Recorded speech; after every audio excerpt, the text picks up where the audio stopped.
Bonjour et bienvenue dans ce nouvel épisode du podcast Cœur de Mission. Bouclez vos ceintures, on vous emmène en terre inconnue. Aujourd'hui, je vous emmène au Congo, à la rencontre de Clément qui a enseigné l'informatique pendant sa mission. Ce qui l'a particulièrement marqué, c'est l'importance du lâcher-prise qui a été un défi central dans sa mission. Même si cela lui a demandé des efforts, cela lui a apporté avant tout beaucoup de joie et de sérénité. Ensemble, on va découvrir comment cette mission a permis à Clément de trouver une certaine paix intérieure grâce à ce lâcher-prise. Caribou, je m'appelle Clément Jacolin, je suis parti avec Fidesco en mission entre mars 2022 et mars 2024 dans le sud de la République démocratique du Congo. Caribou, ça veut dire bienvenue en Swahili, l'une des langues que j'ai beaucoup entendu dans ma mission, puisque j'étais en République démocratique du Congo, dans la région qu'on appelle le Katanga. Et le Swahili, c'est l'une des langues que l'on parle là-bas au village. J'étais en mission dans un village de Brouche, au service de la paroisse Sainte-Marie Immaculée Conception d'un village qui s'appelle Lukafu. Et j'ai travaillé principalement dans un institut, donc c'est-à-dire l'équivalent d'un collège-lycée pour nous autres Français, où j'étais enseignant d'informatique principalement et j'aidais aux tâches administratives. J'assistais un petit peu le directeur de l'établissement.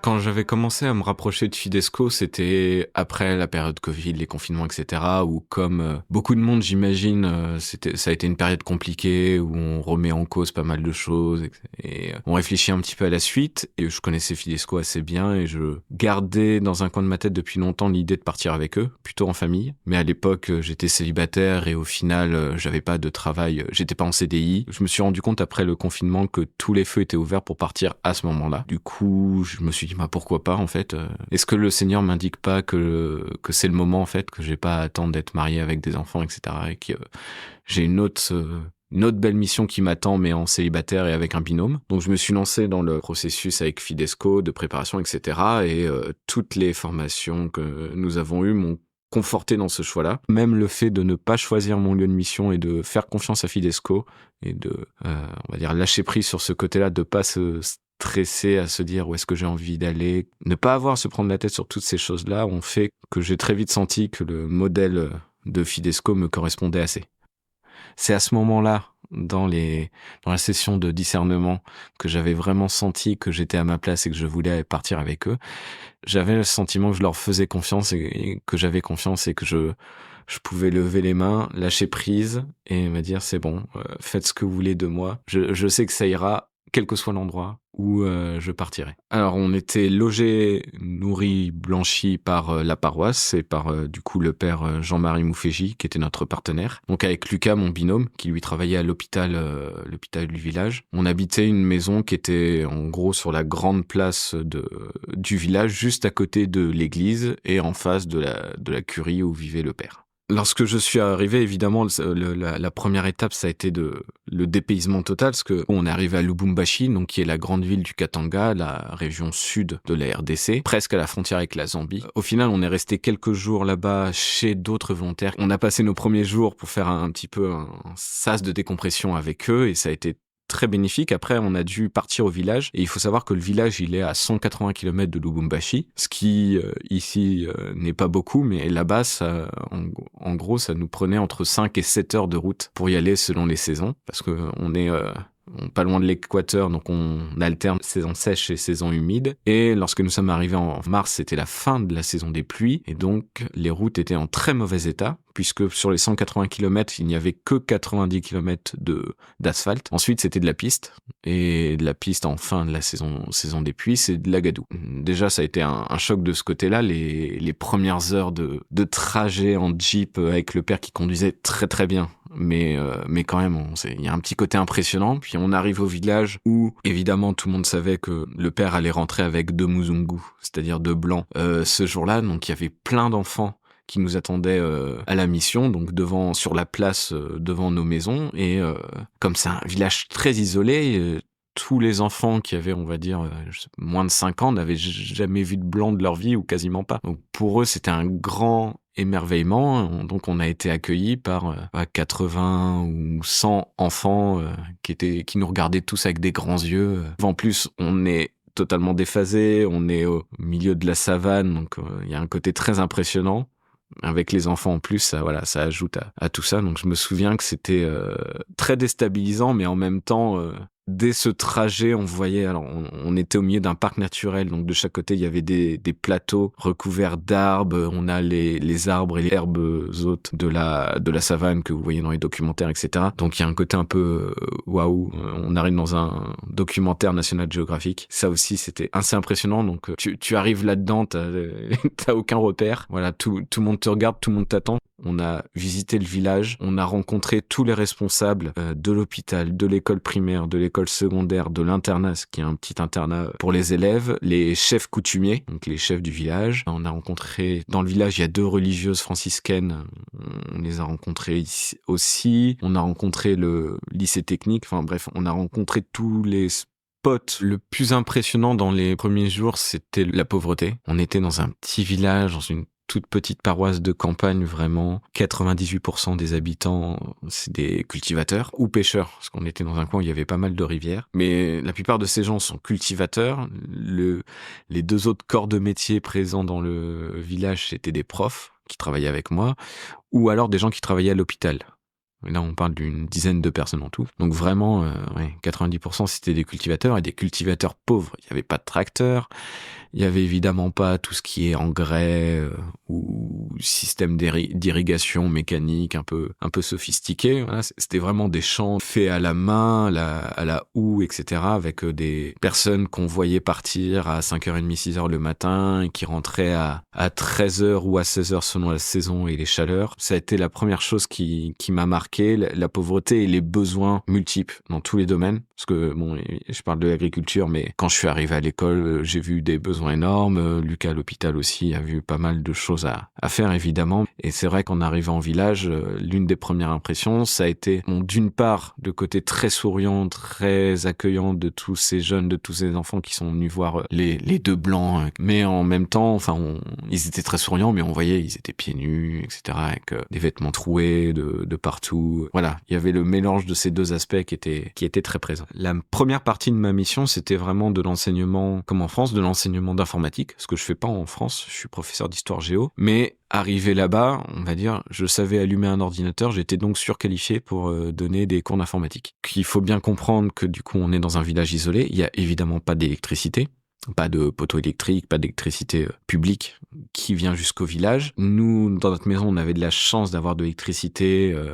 Dans l'église aussi, il y en avait, la maison du père et 2-3 maisons au village, grâce aux panneaux solaires. Mais évidemment, ça demande pas mal d'argent d'installer des panneaux. Donc l'école n'avait pas de panneaux solaires, par exemple. Dans les salles de classe, c'était juste des bancs avec les élèves, un tableau noir, et les professeurs faisaient apprendre des leçons par cœur. Faute de moyens, faute d'électricité, on ne pouvait pas faire mieux. Alors pour l'informatique, évidemment, c'est plutôt un problème de pas avoir d'électricité. Heureusement, le père avait récupéré, grâce à un don venant de Belgique, il avait récupéré 4 ordinateurs portables, et j'ai pu lancer mes cours avec ces 4 ordinateurs portables auprès des élèves qui allaient de 12 à 18 ans, on va dire, donc de la 6e à la terminale, pour prendre l'équivalence française. Et j'ai commencé avec ces 4 ordinateurs portables. Au début, j'avais même des ordinateurs fixes que j'arrivais à lancer en allumant un générateur à fioul, mais je suis arrivé en mars 2022, c'est-à-dire au moment de la guerre en Ukraine, et donc les prix du fioul ont explosé, qu'on a vite arrêté. Donc je me suis retrouvé avec ces 4 ordinateurs portables.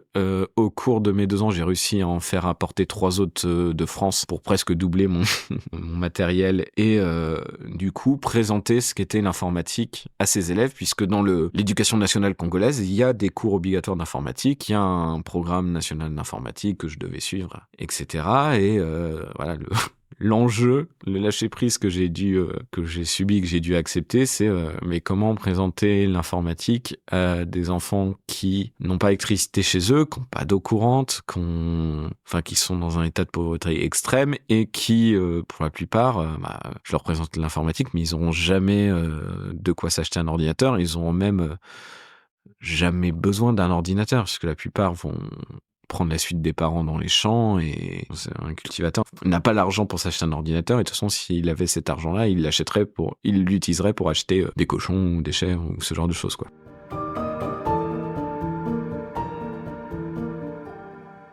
Alors, le lâcher prise là-dessus, ça a été assez facile parce que mine de rien, l'informatique avait un côté un petit peu hypnotisant notamment pour les plus jeunes, parce qu'il y avait vraiment le côté, la technologie, etc. C'est vraiment, on allume un écran, ils comprennent pas comment ça se passe, mais ils sont waouh, c'est trop bien. Du coup, avec les plus petits, donc 6e, 5e, je passais l'année à essayer de leur expliquer les différentes parties de l'ordinateur, la souris, le clavier, l'écran, comment tout devait être relié avec une unité centrale. En français, évidemment, parce que l'enseignement se fait en français là-bas, même si c'est pas leur langue naturelle. Et d'ailleurs, les plus petits avaient un peu de mal, parce que même si j'essayais de parler le plus lentement possible, quand ils sont chez eux avec leurs parents, ils parlent Swahili, Chibemba, Kisumbu, etc., qui sont des dialectes du sud du Congo. Mais voilà, l'école, le secondaire au Congo, c'est français obligatoire dans la cour et dans les cours. Donc, la plupart de mes cours, ça a été ça. Présenter les différentes parties de l'ordinateur, présenter comment ça fonctionne. Et ensuite, avec les plus grands, donc ceux qui, on va dire, qui sont au lycée, c'était de la manipulation. Et quand je dis manipulation, la bureautique simple. Word. Avec les plus doués, j'ai réussi à aller jusqu'à Excel. Mais voilà, Word principalement. Et le final que j'ai pu faire, on va dire mon année scolaire complète que j'ai fait, donc septembre 2022, juin 2023, ça a été avec les élèves finalistes de leur faire rédiger sur l'ordinateur, sur Word, leur rapport de stage, ce qui devait faire un stage à l'école primaire, parce que la filière dans laquelle ils étaient, c'était destiné surtout à en faire de futurs enseignants et de futurs maîtres et maîtresses de primaire. Donc ils devaient faire un rapport de stage, comme nous, nos élèves doivent faire un rapport de stage en 3e. Ma grande année, ça a été pendant les vacances de Pâques, surtout, de les faire taper à l'ordinateur, au clavier, matin et soir pendant 15 jours ou presque 3 semaines pour qu'ils puissent faire leur rapport de stage et que ce rapport de stage soit un peu plus individuel, un peu plus personnalisé. Et je me souviendrai toujours, et ça je pense que c'est l'une de mes plus grandes joies, c'est l'une des images qui restera jamais gravée dans ma mémoire et à laquelle je pense souvent aujourd'hui, du premier élève de terminale qui a fini son travail et qui après est venu l'imprimer chez moi, parce que j'avais l'imprimante de la paroisse en gros. Quand je lui ai imprimé et agrafé son rapport de stage qui devait faire 8 pages, mais il avait quand même pas mal écrit dedans. Il y avait une annexe, il y avait un sommaire, il y avait une page de garde, on avait fait le truc bien quoi. Et la première fois qu'il avait dans ses mains le waouh, les yeux écarquillés qu'il a eu, parce que il se rendait compte en même temps que pour la première fois de la vie, il tenait dans ses mains quelque chose qu'il avait réalisé lui-même, quoi. Et ça, voilà, Monsieur Ilunga, c'était son nom, je me souviendrai toujours de sa tête à ce moment-là et des autres élèves de sa classe qui sont venus imprimer après. Ils étaient comme des gosses avec leur rapport de stage dans les mains. Ça, c'est vraiment un très très bon souvenir. Cet élève, quand il a eu le rapport entre les mains, ça a été pour moi un aboutissement parce que c'était vraiment l'une de mes tâches en tant que professeur dont je voyais vraiment devant moi l'accomplissement et la réussite. Et ça, mine de rien, ça a été une grande joie de mission. Et puis, dans cette idée de lâcher prise, ça a été aussi l'occasion de se dire, pas besoin d'essayer de créer tout un catalogue de méthodes informatiques pour les élèves, de choses hyper compliquées, alors qu'au final, rien que de les accompagner pour rédiger 6 ou 7 pages de documents Word en les faisant travailler sur la taille de police et sur la couleur des lettres, voilà, c'est déjà quelque chose d'énorme pour eux. Il y en a un qui me l'a redit après, donc je le sais, qu'ils se souviendront longtemps de moi parce qu'ils auront ce rapport en main, ils diront c'est avec Monsieur Leblanc qu'on a fait ça.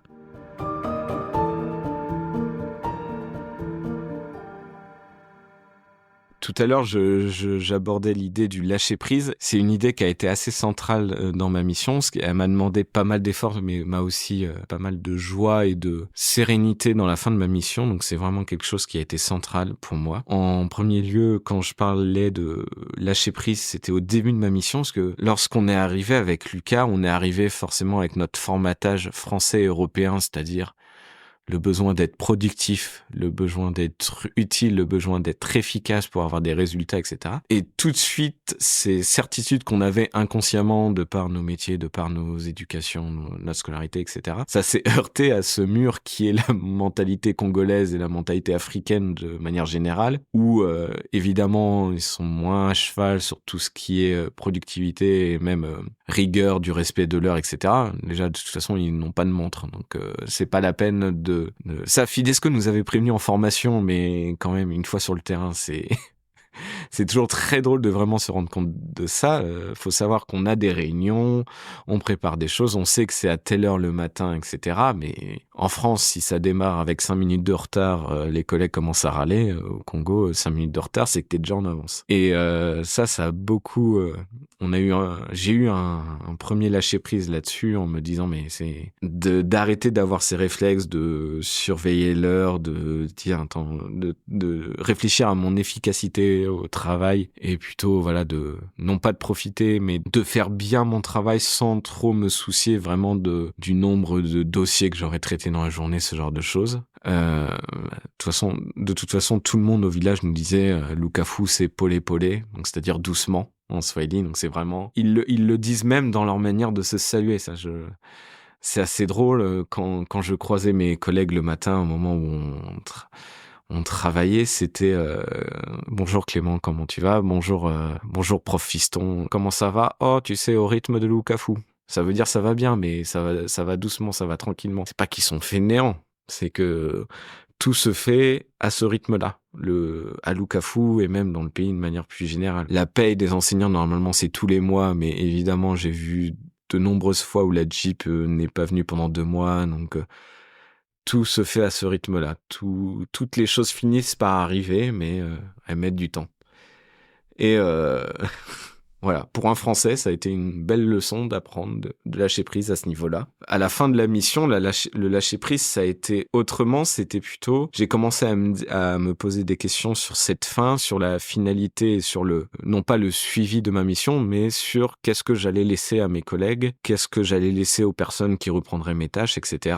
Et forcément, dans une envie de bien faire, je m'étais dit, il faut que ça soit carré pour qu'ils réussissent à suivre, que je leur fasse des fiches de mon fonctionnement, ce genre de choses, des dossiers, etc. Et je me mettais un petit peu de pression là-dessus. Ma peur, c'était que quand je parte après, même si je n'allais pas le savoir, qu'ils se disent « Non mais il est gentil le blanc, mais on comprend pas comment il fonctionne. » Et en fait, ils reprennent leur fonctionnement d'avant, etc. Ils abandonnent parce que ce que j'ai fait, c'était pas clair. Et ça m'a pris la tête. Pendant plusieurs semaines, je me disais il faut que je fasse ça.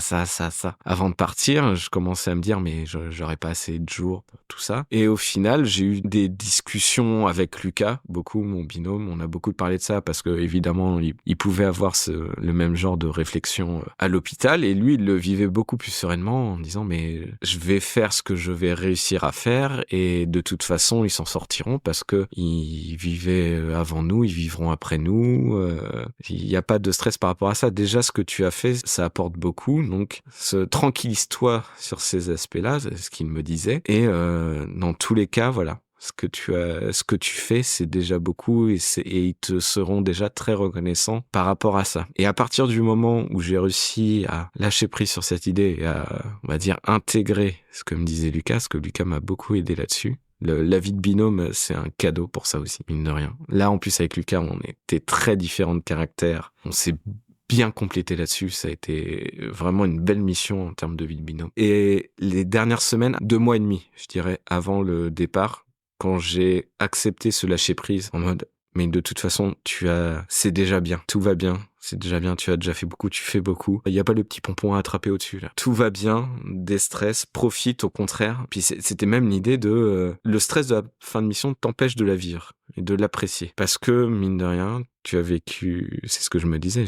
t'as vécu 2 ans, il te reste 6 semaines, mais profite quoi, c'est pas maintenant qu'il faut être la tête dans le guidon, personne ne le demande, donc souffle, lève les yeux et tout va bien. Je me souviendrai aussi toujours, je pense, entre notre maison et l'école où je travaillais, je prenais un chemin qui était pas très long, il y avait quelques centaines de mètres, mais qui me permettait d'avoir une très belle vue sur le plateau, donc sur le parc national qui était vraiment juste à côté du village. Le village, en gros, pour vous donner une idée, était installé au pied d'un immense plateau et du coup, tous les matins, tous les soirs, voilà, on avait le plateau sous les yeux. Et dans les dernières semaines, comme l'école commençait à 7h30 le matin, moi qui généralement ouvrais les salles de classe, je devais être le premier arrivé, donc j'arrivais avec le lever du soleil. Et à partir du moment où j'ai réussi à lâcher prise, j'ai profité de chacun de ces levées de soleil en me disant allez, tu fais des photos mentales, tu profites, tu emmagasines, tu accueilles chacun des rayons de soleil. C'était un niveau d'apaisement assez fort et un niveau de joie pour commencer la journée en plus. C'était dans cette histoire de lâcher prise. La fin de la mission là-dessus a été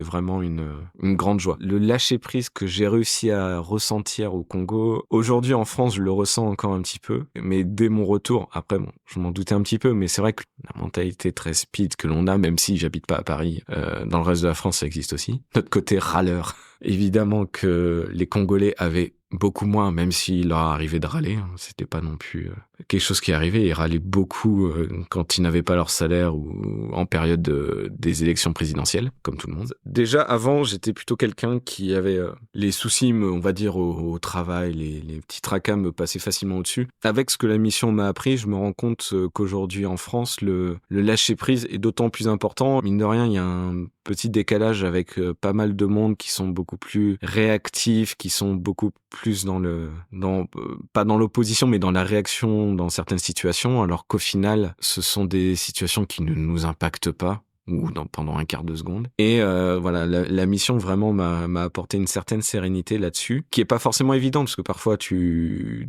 te sens en décalage par rapport aux gens ici, ou parfois ils te trouvent un petit peu mou, mine de rien, puisque tu te laisses pas atteindre par des choses, mais au quotidien, au travail, parce que j'ai repris un métier d'enseignant en France, je me rends compte, mine de rien, que c'est pas mal pour réapprendre à se réhabituer à la vie en France, ce qui est quand même un challenge assez important, se réhabituer à la vie en France, au travail en France, etc. C'est au retour de mission, c'est quelque chose qui est assez usant. Donc au final, avoir réussi à ne pas me laisser atteindre directement par, on va dire, les petits tracas, les petits agacements du quotidien, mine de rien, là-dessus, c'est une force que j'espère garder.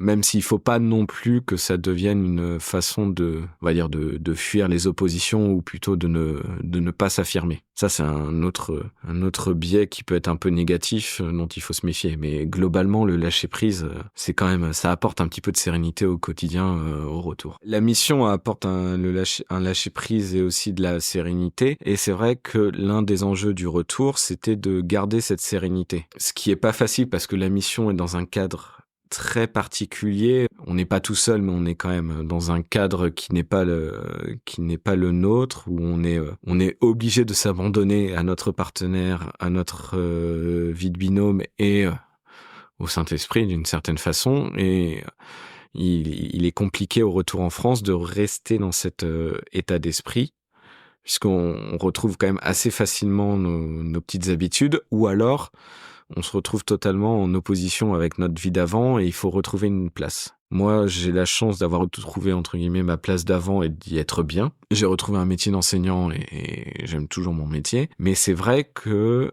la mission m'a changé. Ça change ma manière d'enseigner et d'être aujourd'hui, et j'ai tendance à un peu plus chercher ces éléments qui vont réactiver ou qui vont réchauffer cette sérénité de la mission, notamment par la prière, etc. J'ai un peu de recherche de ce côté-là, de me trouver un équilibre spirituel que j'avais pas avant la mission, mais qui aujourd'hui me semble plus nécessaire pour garder tout ce que la mission m'a apporté sur tous les plans. À la fin de notre mission, on a eu évidemment quelques petites cérémonies de revoir, etc. On a reçu des cadeaux, on a été gâtés, on a eu des dîners avec nos collègues de l'hôpital pour Lucas, de l'école pour moi. Et je me souviendrai, je pense, longtemps parmi plusieurs personnes ont fait des discours de remerciement qui étaient très émouvants, etc. Donc il y a eu le père Jean-Marie qui était notre partenaire, il y a eu les enseignants de l'institut où je travaillais, il y avait le médecin de l'hôpital, donc où travaillait, qui était en gros le patron de Lucas. Et parmi tout ce qui a été dit, je me souviendrai, je pense, toujours du médecin qui, en fait, il fait un beau discours en mots français bien travaillé, etc. Et il remercie Lucas pour tout ce qu'il a fait, etc. Et ensuite, il nous parle un petit peu plus généralement à tous les deux. Et je me rends compte qu'en fait, il nous remercie non pas de nos travaux, mais en fait, il nous dit merci d'être venu vivre avec nous. Je me souviens, avec Lucas, on en avait pas mal parlé après, mais moi, sur le coup, ça m'avait beaucoup marqué au final. Et c'est là où je me suis rendu compte que c'était important d'avoir eu du lâcher prise, parce que au final, ce qu'ils retiennent, c'est pas une production, c'est pas quelque chose, c'est pas moi à l'institut, ce qu'ils vont retenir, c'est pas le classement que j'ai fait dans les armoires des archives. Ce qui les a marqués, ce dont ils vont se souvenir, c'est qu'on était 2 Français, 2 Blancs qui sommes venus vivre avec eux pendant 2 ans, partager leurs repas, on n'a pas non plus travaillé au champ avec eux, mais moi j'ai travaillé à l'institut avec des profs, on a coulé du ciment, on a refait le dallage devant les écoles, on a travaillé avec eux, on a travaillé dans leurs conditions, on a vécu avec eux et on a vu, il avait dit, je crois qu'on s'était abaissé à vivre comme eux. Et ça m'avait pas mal marqué. Pour eux, ça les avait impressionnés qu'on soit venu vivre avec eux. Alors qu'au final, nous, le côté abandon matériel, c'est-à-dire on était dans une maison, on avait l'électricité, on n'avait pas d'eau chaude, mais on avait de l'eau pour les douches, on n'avait pas besoin de remplir le seau. Même si, dit comme ça, pour des Français, c'était des conditions très rustiques, nous, on a considéré ça comme un peu rustique pendant 3 semaines. Et après, on s'y habituait et on était très bien, quoi. Tout l'aspect abandon matériel, on l'a très vite jeté un voile dessus et on s'en rendait pas compte tellement on était bien dans nos missions aussi. Alors après, je dis pas que j'étais pas content de retrouver la douche chaude, mais au final, voilà, on n'a pas eu l'impression, l'aspect modeste mais juste de le leitmotiv Fidesco. Là, vraiment, on a ressenti le côté juste.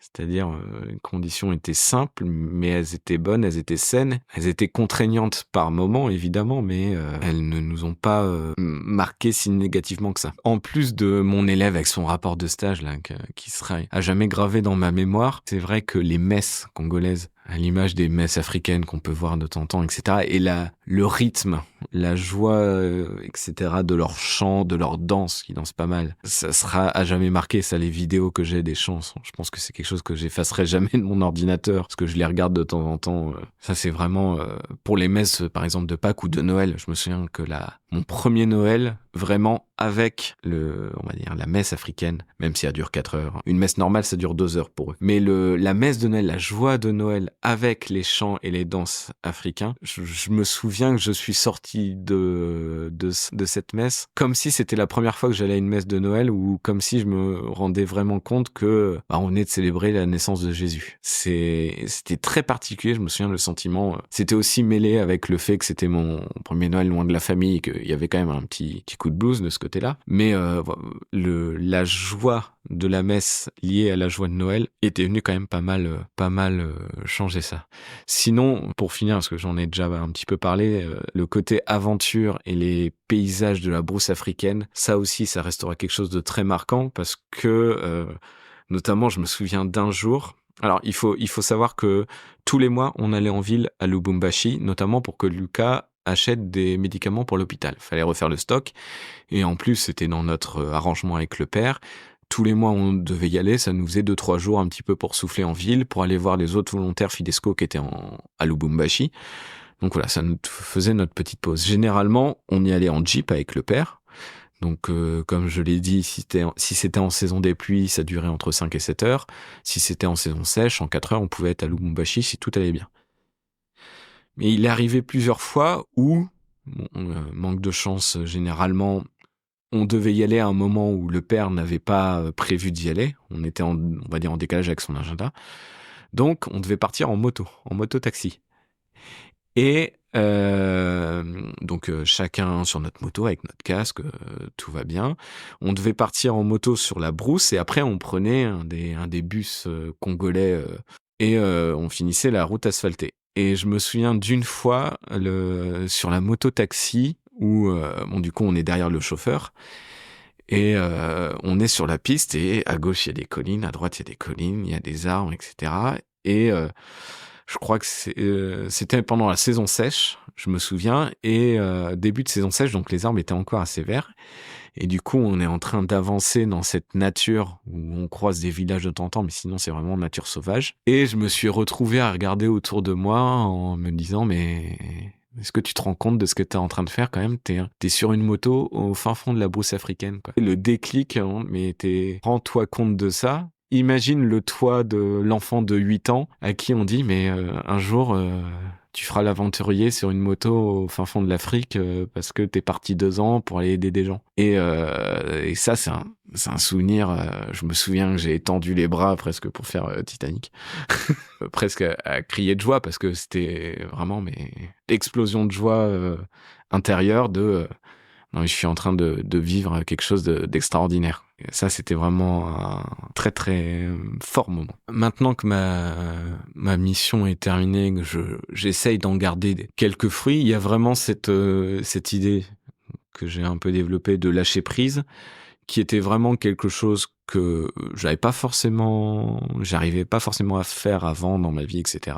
Et que j'ai réussi à approcher et à toucher en mission et que j'aimerais garder. Et aussi cette idée de rendre grâce. Ça, c'est quelque chose qui est très présent dans la spiritualité congolaise, dont j'essaye de m'imprégner un petit peu plus aujourd'hui, c'est rendre grâce pour les petites choses, pour les petits bonheurs de la journée, et essayer de moins se concentrer sur le négatif ou les points qui pourraient être améliorés, etc. Le côté perfectionniste qu'on peut avoir dans nos vies actuelles, dans nos vies professionnelles surtout. Profiter du positif, rendre grâce et des bienfaits, même si à côté il y a du négatif, même si tout n'est pas rose, voilà. Au final, tout va pas si mal.